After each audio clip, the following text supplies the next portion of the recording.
Hello, everybody, and welcome back to Dragon Slayer. I'm Kai with, Hello, DFJ and Mike. and today we're going to talk about game developers are hoping GTA costs $100, and here's why. The reasoning may just shock you. Oh, this is courtesy of Newsweek. It's also been covered by IGN, PC Gamer, Dexerto, and 100,000 other news medias, but we're going to discuss the details of this article, and you can find this on Newsweek, published January 20th. We'll let Mike go first on his opinion on this one, because I know he's trying to gouge his eye out with this. So it's foam, folks. It's a foam finger, okay? It's not, well, it's real, but it's not hurting. Oh my God. You did this just because you want me to rage. You know that. You know that, folks. He only brought this up tonight. I don't have a rage meter set up on here. I guess that's the next overlay I need to add. That's the next overlay. That way you can just watch it go. Yeah. The redder my face, either the most embarrassed I get or the anger. You know, that's my secret, Kai. I'm always angry. So I will read just a snippet of this for the audience. Sure, yeah. I'm not going to cover too much on it. So basically, Game Industry Analysis claims that developers are hoping GTA 6 costs $100 to offset rising development costs and inspire other games to increase prices. And on X, there's been a big debate between people. Some people say, I don't have no problem paying $100 for a game. Others are very concerned about this idea of paying $100 when we're already paying $80 for AAA titles that are of poor quality, poor choices, very little time, and absolutely not worth their weight in pricing. So they're hoping that they can set a precedence here to get everything to be $100 and break the barrier. That way they think there'll be more money for games, which I can tell you that's probably not going to do very well for them. And of course, some argue that AAA games already cost more than $70, as evidenced by more premium titles, which they did talk about Red Dead Redemption Ultimate costing $100, which includes the base game, special items. The same goes with GTA 5, which, by the way, that means it comes with extra stuff. And yeah, see, that's the thing. Like these AAA titles, specifically any AAA title. And again, you're the gamer here more than I am. You can correct me if I'm wrong on this, but as far as I remember, way back in 2006 when I bought Grand Theft Auto 4, anywhere from $30 to $50 for just the game, let's say, or whatever. So let's just say $40 for just the game. Okay, fine. Now, from, I want to say 2012 until whenever they stopped doing it, I don't know when they stopped doing it, but back in 2012, when I was talking with a bunch of video game journalists and other people, they would talk about collector's edition and special edition and ultimate edition, what you're talking about, paying a premium price for the game, but you also get extra, like whatever Mario game was out back then, like you bought the special edition for Super Mario whatever. It came in a giant real question mark block, and it had this, and it had that. It had a t-shirt in whatever size that probably doesn't fit me or whatever.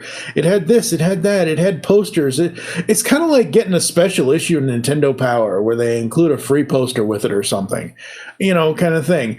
I don't mind spending extra for a special collector's edition thing if I'm getting extra stuff.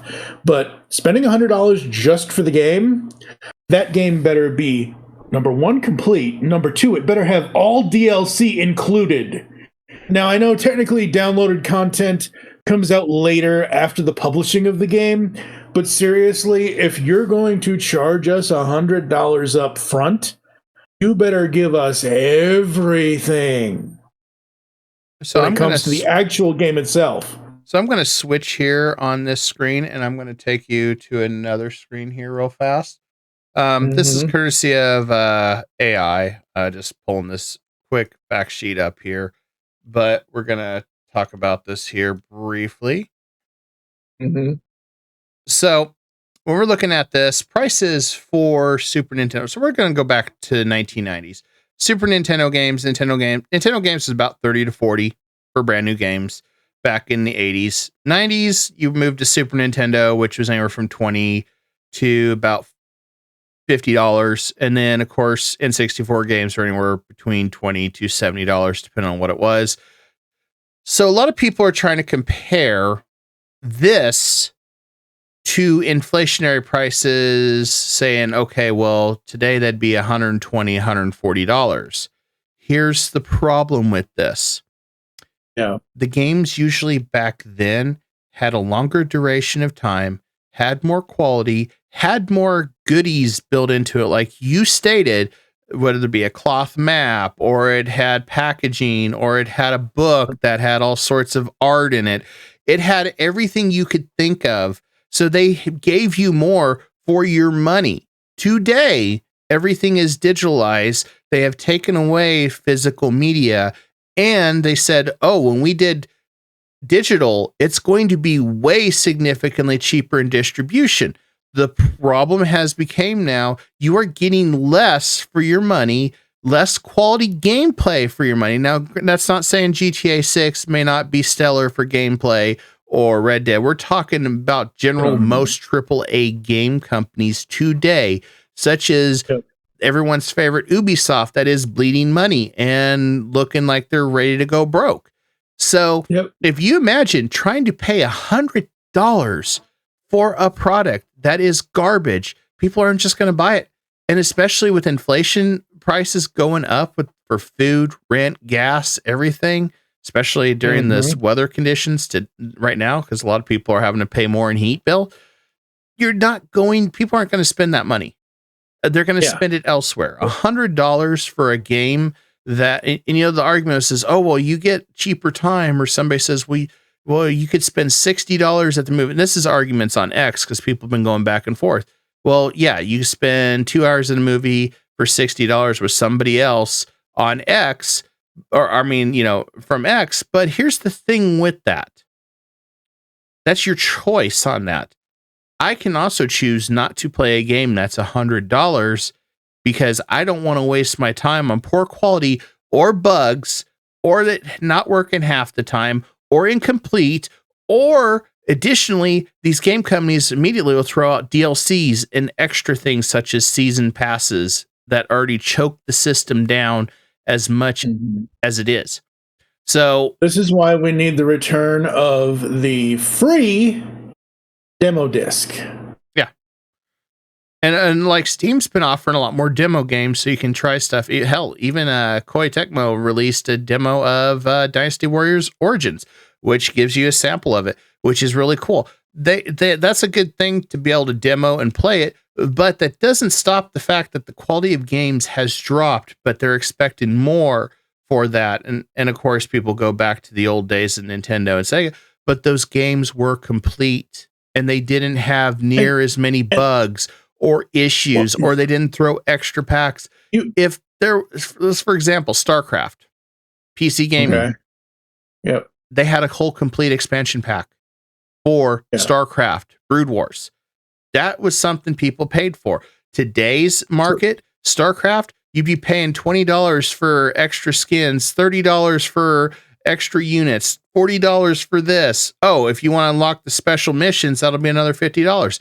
They're already milking the customer dry. So the idea that they want people to pay $100 is not great. No. And I was trying to look to see if I had an example here. I don't right off the top of my head, but okay. Use your imagination, folks. Okay, imagine this is a GameCube game, or imagine it's a physical game, okay? Here's the thing. This is a Nintendo cartridge. This is a Sega Genesis cartridge. It is a cartridge. You cannot compare the consoles from 40 years ago, 30, 40 years ago, to online today, because this was not online. This was, you go to the store, you buy this, you take it home, you put it in your thing, and You play the game versus now you go on to Steam or you go on to whatever, let's just say Steam, because Steam is essentially the diamond of video games kind of thing. You purchase the game on Steam and you download it. Some games require you to constantly have an internet connection, whether you're just playing single player or not. Whether you're playing co-op, that's fine. And it's not the same thing. You can't compare the console games of 40 years ago to games of today, even on consoles. You can't compare consoles then to consoles now, because consoles now want the community. They want you on. That's why PS5 and Xbone, whatever the hell they're up to, Xbone 1 or Xbone S or whatever the hell it is, that's why they want you online now. That's why they want you to have I forget which game it was, but like games now, basically, and again, you can correct me if I'm wrong, don't they come with the warning now? All games must have internet connection on actual consoles. A lot of times, especially a lot of them have driven themselves to live services, and so you cannot play offline mode. Games. Yeah, exactly. There is no offline mode anymore unless you go back to 40 years ago and buy yourself a cartridge for a game system that, whatever. So if your internet goes out, you're pretty much boned. Yeah. You're not going to be playing any games. You're going to be going back and digging out the old consoles that just needed a hookup to the TV to play. And that's the big problem with this generation of gaming. And the worst part about it is a lot of these companies do not appreciate their consumers. In fact, nope. Even if you were to continue to sell at $80, you want to know how you make more money? You have a good quality product, good word of mouth, people buy it. You could say some of the games like Dragon Age, Veilguard was a success for some people, but it really wasn't. They didn't make a lot of money compared. They sold a good chunk of copies, but they didn't sell anywhere near what they expected for a Dragon Age game. And that was partly because they saw people playing it. They saw the story. They saw, when you look at that stuff and you see it and you're like, do I really want to pay $80 for half-baked slop? No. Star Wars Outlaws. Oh, you had to pay an extra money to get Jabba's quests right before the game came out. Sorry, Ubisoft, I ain't touching that. See, okay, the thing with Star Wars Outlaws and Ubisoft and Jabba's Quest, I could understand if Jabba's Quest came out next, like, when did Outlaws come out? Last year? Yeah, sometime last year. Okay, so Star Wars Outlaws came out in 2024. I could see them doing Jabba's Quest for like a December 2025 release as a DLC. But because they did it like instantaneously I'm like, no, that should have been a part of the main game. Like, if you want to upcharge people because whatever, that's fine, but it should have been part of the main game. It should not have been a separate No, oh god. Oh, and I guess I should say, courtesy of IGN, Veilguard did miss their EA's internal target of sales by 50%. Oh my god, that's crazy. Yeah. This is courtesy of IGN. I just had to confirm something. I was like, oh, well, if that's the case, I stand by what I said then. People saw what they were getting. People didn't like it. People aren't going to pay it. So if you jump the price up to $100, you're going to have even less people paying for it. The only ones that are going to pay for it are your content creators that are using it as a tax write-off. That's right. Bottom line, if I am buying a game just to play the game, I do not want to have to spend.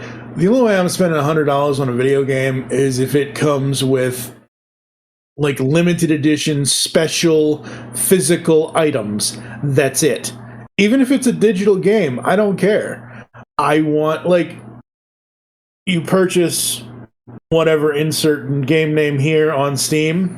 Mm-hmm. Part of your $100 purchase entitles you to go to this website, enter your shipping information, and you're going to get this gamer package. You said entitled, and today everybody says entitled's a bad word because you're spending money.